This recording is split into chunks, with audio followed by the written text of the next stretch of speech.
میر انیس کے اور مرزا دبیر کے کلام میں جو انسان ہے وہ ہم سے کتنے قریب ہے. تو ہم یہ 1400 سال سے یہ ذکر کیوں سن رہے ہیں؟ اس لیے کہ اپنا جیسا سب کچھ لگتا ہے، اپنے خاندان کے مسائل کا عکس نظر آتا ہے. جو دکھ درد ہمارے ہیں وہی دکھ درد حسین کے گھر کے بھی ہیں کہ نا بھائی. ہمیں بھی اسی معاشرے میں رہنا، ہمارے بھی بچے ہیں، بیٹیاں ہیں، بیٹے ہیں، گھر کی عورتیں ہیں، دوست ہیں، احباب ہیں. بھائی آپ بھی تو اپنے دوستوں کا خیال رکھتے ہیں. تو کہاں سے یہ میسج چلا آ رہا؟ حسین اور حبیب ہے نا، آپ کے بھی ارمان ہیں اپنے جوان بیٹے کے لیے، تو ام لیلہ کے لیے بھی ہے. آپ یہی سوچئے کہ ان کے بھی ارمان ہیں. تو ایک ماں کتنی پریشانیوں میں ایک بچے کو پالتی ہے، جھولے میں لے کے، گود میں لے کے. تو یہ آپ کے گھر کا مسئلہ ہے نا، تو یہی ام رباب کا بھی مسئلہ ہے. یعنی حسین آپ سے کتنے قریب ہیں معاشرتی طور پر، اور آپ حسین سے کتنے قریب ہیں. انیس و دبیر نے اور زیادہ قریب کر دیا، یعنی اجاگر کر دیا. مخمور اکبر آبادی لکھتے ہیں کہ لفظ تھے، لفظ موجود تھے، لفظ کا وجود تھا، لیکن جب انیس نے اسی لفظ کو اٹھایا تو وہ اتنا پاکیزہ لفظ بنا کہ گھر گھر میں چلا گیا. توجہ رکھیے گا. وہ کہتے ہیں کہ مثالیں دی انہوں نے چند لفظوں کی. وہ کہتے ہیں لفظ تھا، لیکن جب وہی لفظ انیس نے استعمال کیا تو ہر گھر کی روح بن گیا لفظ. اور وہ لفظ کیا ہے؟ بھیا. اب اس لفظ میں پیار بھر گیا جب زینب کی زبان سے یہ لفظ ادا ہو. آپ غور کیجئے.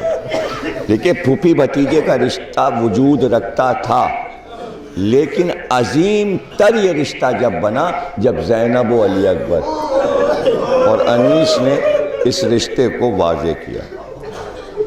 توجہ ہے نا آپ. تو یہ آپ کے لیے میں سمجھتا ہوں کہ میں تو خیر اتنی دور بیٹھا ہوں، پھر بھی مجھے فخر ہوتا ہے کہ بھئی انیس اور دبیر لکھنؤ کے تھے، اور آپ کے لیے تو اتنا فخر ہے، اتنا فخر ہے کہ کوئی انتہائی نہیں. اور آپ اس سے ایجوکیشن میں جانے کہاں گفتگو کر سکتے ہیں پورے ہندوستان میں، اور حکومت کو متوجہ کر سکتے ہیں کہ ایک قیمتی شے ہندوستان میں ہے، اور اس کی قدر حکومت اگر کرے تو حکومت ہند کو بہت فائدہ پہنچے گا، بہت فائدہ پہنچے گا. اور اس کی شہرت میں اور 4 چاند لگ جائیں گے اگر میر انیس پر زیادہ سے. اس میں کوئی شک نہیں کہ ہندوستان نے بہت کام کیا.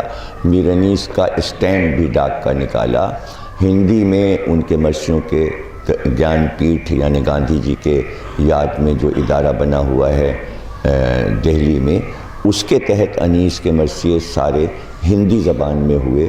یہاں سے بھی ہندی میں جب قطع کی مسافت شب آفتاب نے یہ یہاں سے انیس اکیڈمی نے چھاپا. لیکن ابھی اور کام کرنے کی ضرورت ہے، انگریزی میں بھی، ہندی میں بھی، نیٹ پر بھی 2-3 کتابیں. اور ویسے ورلڈ میں جو آ رہی ہیں نا، ورجینیا یونیورسٹی کی کتاب کولمبیا یونیورسٹی نے چھاپی ہے، اور امریکہ کی یونیورسٹیز نے انگریزی میں. نیٹ پہ آپ دیکھ لیجئے، انگریزی میں انیس پہ بے شمار کتابیں ہیں. میری اپنی خود ایک کتاب انگریزی میں میر انیس پہ 200 سالہ پہ آئی تھی.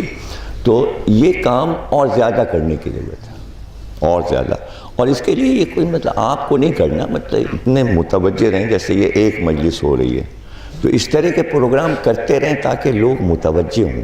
تو ایک آپ نے میری آمد پر ایک پروگرام یہاں رکھ دیا. نہیں، یہ کرتے رہیں. جو بھی آئے باہر سے آئے، اور جو انیس و دبیر کو جانتا ہو اور اس کے لیے محفل سجائیے، شعراء آئیں، ادیب آئیں، پروگرام کرتے رہیں. اور پھر لیکن کب سے حیدر نواب جعفری صاحب دبستان مرثیہ خوانی کو کہا، اگر جب میرا بچپنا تھا، جب ان کا اسکول ہوتا تو میں انہی کے اسکول میں مرثیہ سیکھتا، لیکن اب میں اتنی دور میں ان سے سیکھ نہ سکا، اس لیے مجھے پڑھنے کا ڈھنگ ہی نہ آیا. تو اب کیا کروں میں؟ نہ کوئی استاد، نہ کوئی سکھانے والا وہاں تو تھا ہی نہیں. تو ظاہر ہے کہ میں پڑھ نہیں پاتا ہوں مرثیہ جیسے یہ پڑھتے ہیں. گئے تھے پاکستان، ہماری دعوت پہ خوب پڑھا انہوں نے. تو بات کیا ہے؟ دراصل بات یہ ہے کہ انیس کی معرفت الہی ایسی تھی. لوگ دعویٰ تو کرتے ہیں کہ ہم اللہ سے محبت کرتے ہیں، اللہ کی عبادت کر رہے ہیں، لیکن انیس اور دبیر کو لوگوں نے دیکھا کہ یہ لوگ اللہ سے نزدیک کتنے تھے، اللہ والے تھے. تو ظاہر ہے کہ انہوں نے کچھ نہیں مانگا دنیا کے لیے، انہوں نے جو کچھ مانگا اس کلام کے لیے مانگا اور اللہ سے مانگا.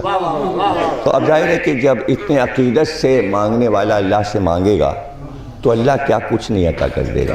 یا رب چمن نظم کو گلزار ارم کر، تو فیض کا مبدا ہے توجہ کوئی دم کر. اے ابر کرم خشک زراعت پہ کرم کر، گمنام کو اعجاز بیانوں میں رقم کر. جب تک یہ چمک مہر کے پرتو سے نہ جائے، اقلیم سخن میری قلم رو سے نہ جائے. بھئی آؤں طرف رزم ابھی چھوڑ کے گر بزم، خیبر کی خبر لائے میری طب اولو العزم.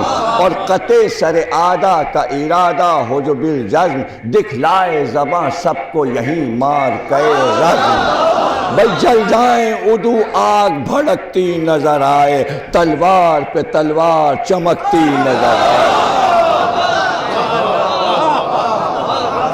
وہ ایک زباں ماہ سے تا مسکن ماہی، عالم کو دکھا دے برش سیف الہی. جرت کا دھنی تو ہے یہ چلائیں سپاہی، لا ریب تیرے نام پہ ہے سکہ شاہی. ہر دم یہ اشارہ ہو دبات اور قلم کا، تو مالک و مختار ہے اس طبل و علم کا.